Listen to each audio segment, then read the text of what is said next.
Real-life vampire, considered so dangerous, she was padlocked inside grave with a sickle at her neck.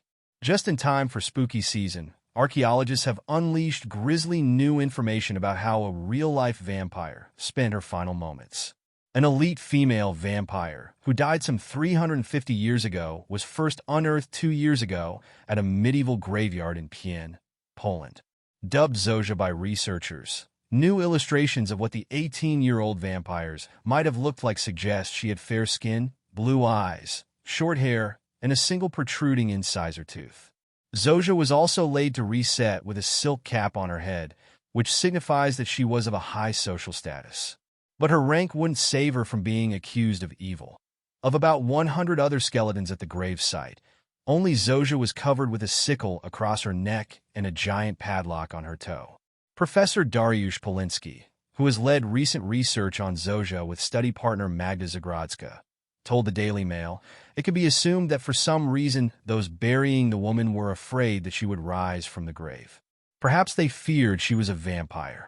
Experts believe that the sickle and padlock were fitted to the corpse as a form of double protection for villagers out of fear that the vampire could rise from the grave. The sickle would have ensured that she would be decapitated had she attempted to rise from her grave. The sickle was not laid flat, but placed on the neck in such a way that if the deceased had tried to get up, most likely the head would have been cut off or injured, Poliński explained. Poliński and Zagrodska worked with Oscar Nielsen, a facial recognition expert who took a digital scan of Zosia's skull and made a copy using a 3D printer. He used clay to mold new muscles of her face, as well as silicone to give new skin. Bone scans examined by medical investigator Dr. Heather Edgar at the University of New Mexico found an abnormality in Zosia's breastbone. The abnormality suggests there might have been a physical deformity that caused her great pain and marked this person to others in a negative way, being a reason she was feared to be a vampire before she was sacrificed and buried, Edgar told the Times. With the Swedish-Polish wars ensuing during the time of her death, researchers believe it's possible that Zosia was Swedish and considered an unwanted outsider. About 30 of the 100 graves were found with signs of being restrained, which ultimately led to the site's nickname, Field of Vampires.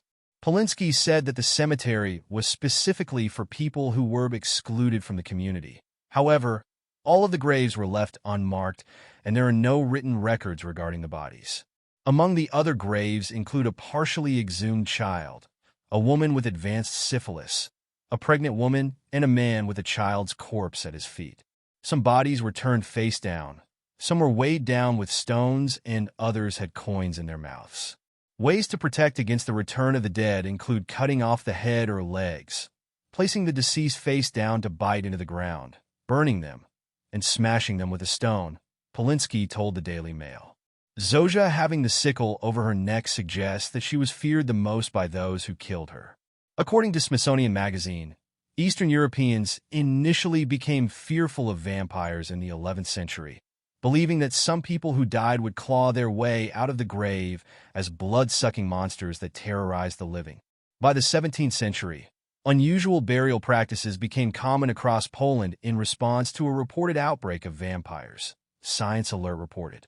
Poliński and Zagrodska plan to return for more excavations, including a nighttime excavation using fluorescent lighting that could uncover new bones. The latest findings about Zosia, the real-life vampire, are the subject of a new 2-part documentary called Field of Vampires. I sincerely appreciate your patronage and support. We kindly request that you take a moment to like and subscribe to our channel. Doing so enables us to continue creating high-quality content for you. Thank you for your continued patronage and support.